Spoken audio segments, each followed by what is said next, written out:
তোর চুলে কাশফুল লেগে তোকে একদম যে মানিয়েছিল না, মানে একদম ওই যে 80 বছরের বুড়ো একদম বুড়া। সব ভুলে দাও, শুধু বসে কাজ। না না বসে? তুই বসকের কথা কখন বললি রে?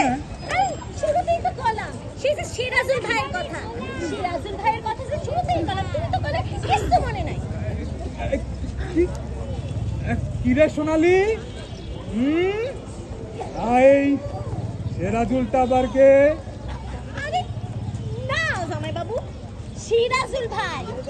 সিরাজুল ভাইয়ের বাড়ির পশ্চিমের কোণের আম গাছটায় আম খাতি খাতি তুমি যে আমারে কইছিলে। আম মিষ্টি ছিল?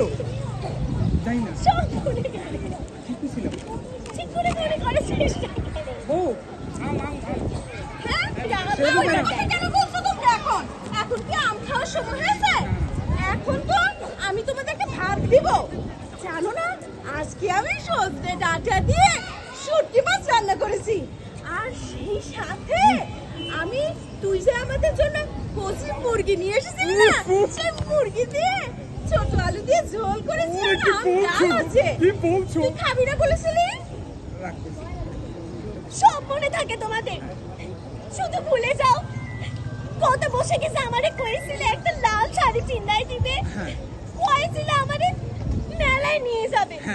সব ভুলে গেলে, কিছু মনে নাই। দেখ তো এইটা কি না? আরে সত্যি, শুধু মস্করা করছিস।